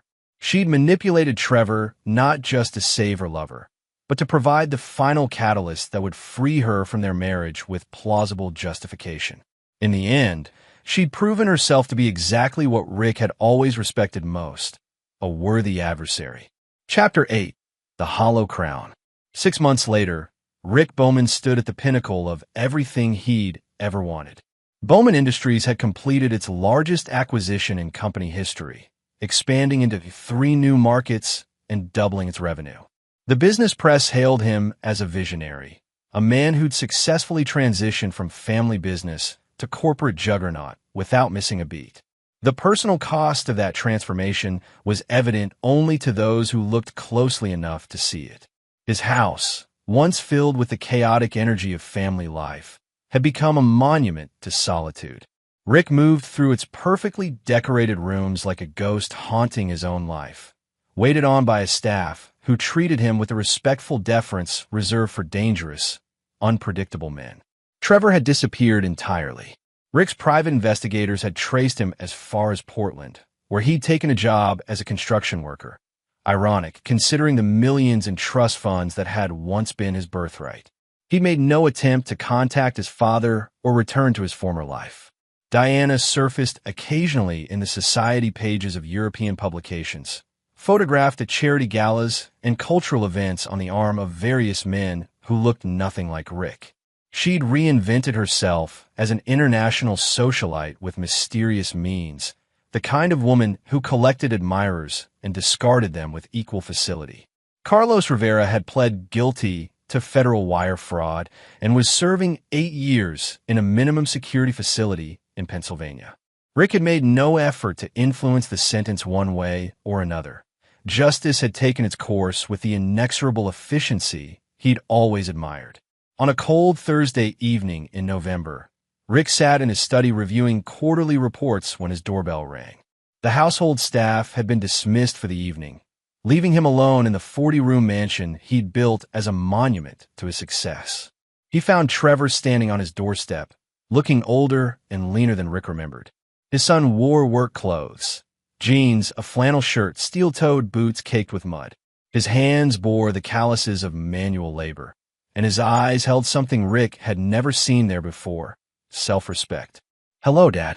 Rick stepped aside without a word, allowing Trevor to enter the foyer that had once been as familiar to him as his own breath. They stood facing each other across marble floors that had cost more than most people's houses. 2 men who shared blood and nothing else. "You look well," Rick said finally. "I feel well. For the first time in my life, actually." Trevor's voice carried none of the nervous energy that had characterized his youth. "I came to tell you something. I'm listening. I forgive you." The words hit Rick with unexpected force. "Forgive me for everything. For cutting me off, for destroying our family, for choosing revenge over redemption." Trevor moved deeper into the house, his eyes taking in the familiar, yet somehow alien surroundings. "I spent the last 6 months hating you, then trying to understand you, then finally accepting that it doesn't matter. Doesn't it? You're who you are, Dad. You made choices based on who you are and what you believe about the world. I can't change that, and I can't change what those choices cost all of us." Trevor stopped in front of a family portrait that had hung in the hallway for 15 years. Rick, Diana, and Trevor smiling at some long-forgotten celebration. "But I can choose not to let your pain become my pain." Rick felt something crack inside his chest, a sensation he couldn't immediately identify. "And what about my choices? Do they deserve forgiveness? That's not for me to decide. You'll have to live with what you've done, just like I'll have to live with what I did." Trevor turned from the portrait, his expression calm and resolved. "I came here to tell you that I'm getting married. Congratulations."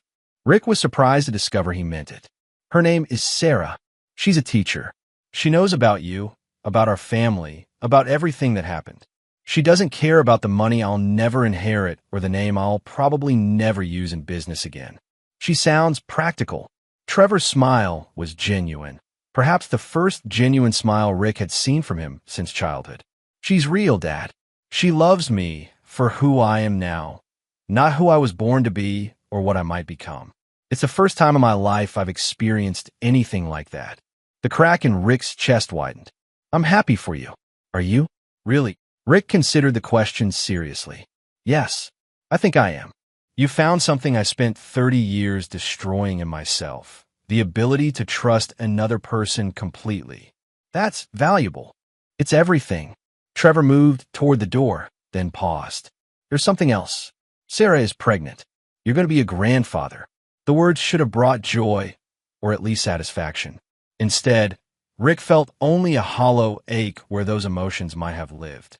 "Will I ever meet them?" Trevor studied his father's face for a long moment. "That depends." "On what?" "On whether you can figure out how to be someone worth knowing." Trevor's voice was gentle but firm. "I won't expose my family to the man who destroyed his own family out of pride and fear. But if you ever remember how to be human again, you know where to find me." As Trevor reached for the door handle, Rick found himself speaking words he'd never expected to say. "I'm sorry." Trevor turned back, his expression unreadable. "For what?" "For failing you. For choosing to be your enemy instead of your father.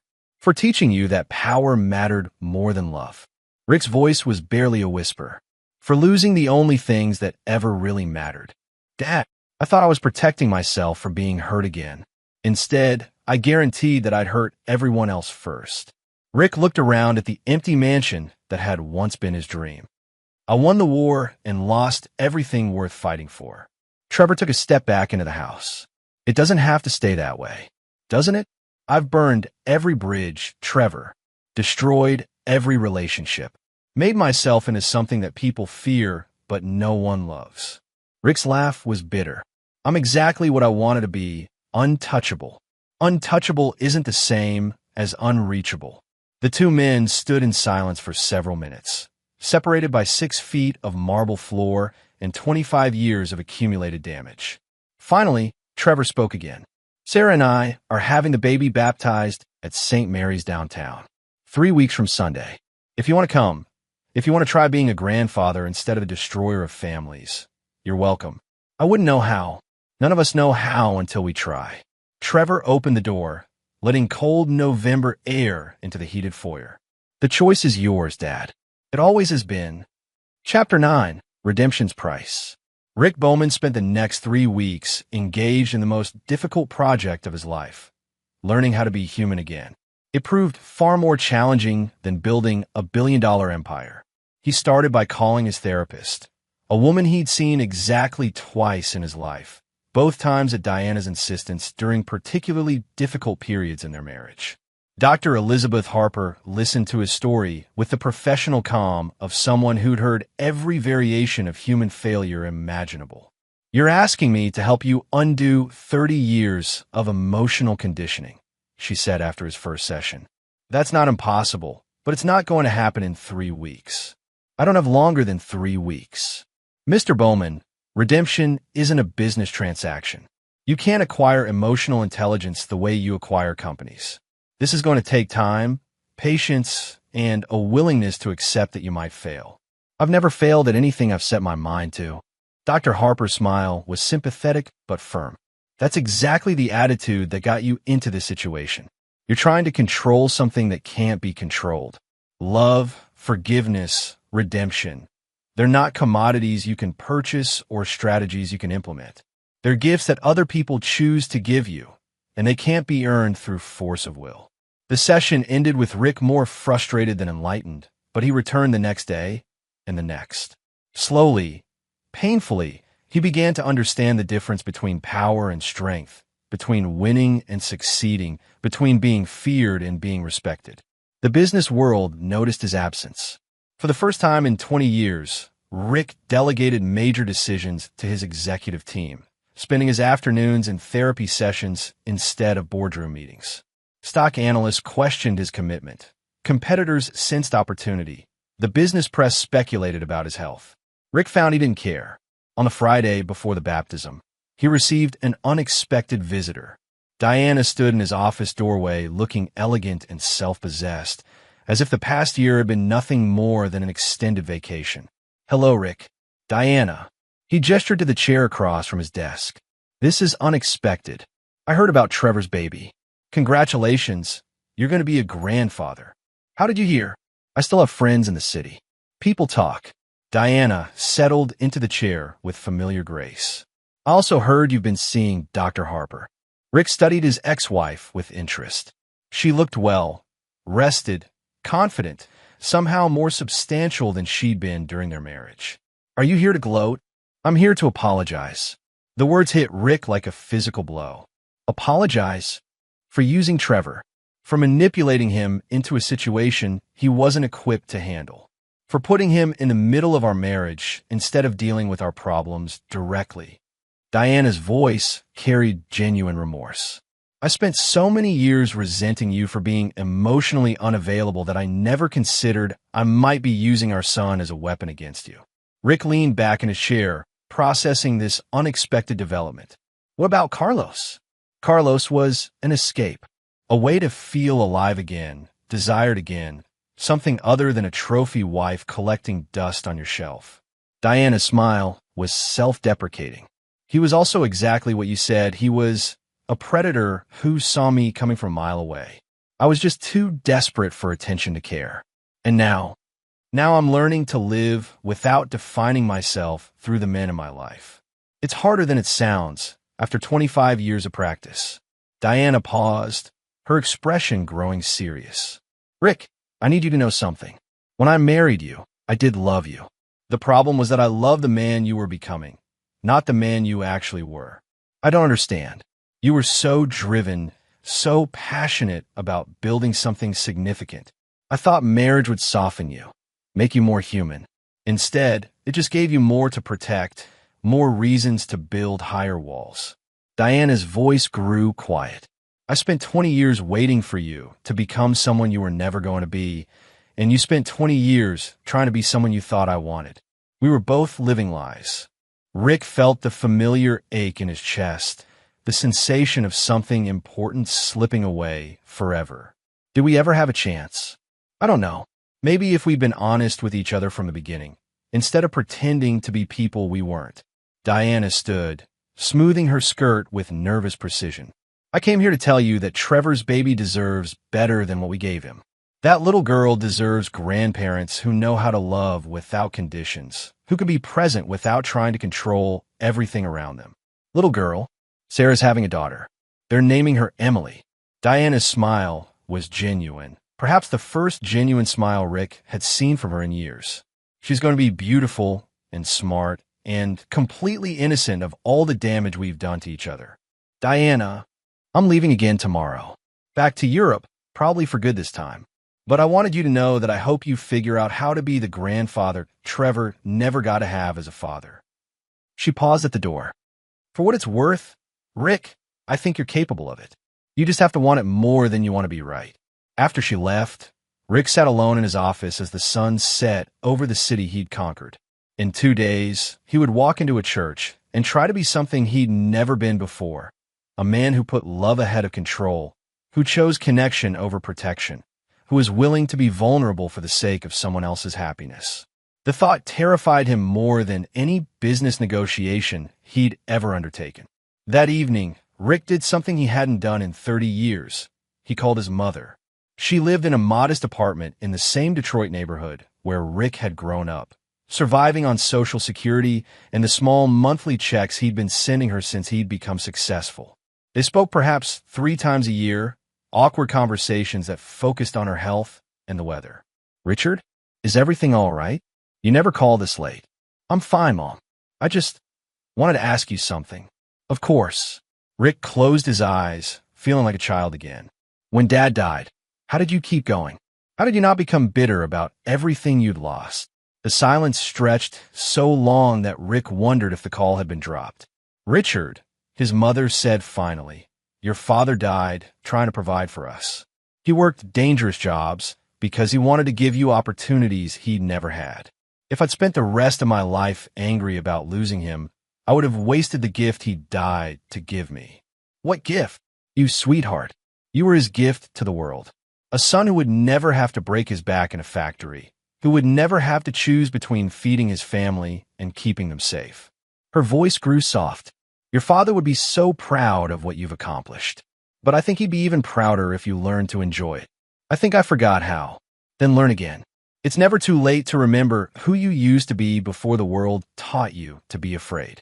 On Sunday morning, Rick Bowman stood outside St. Mary's Catholic Church wearing a suit that cost more than most people's cars and feeling more uncertain than he had since the day he'd started his company with nothing but borrowed money and desperate ambition.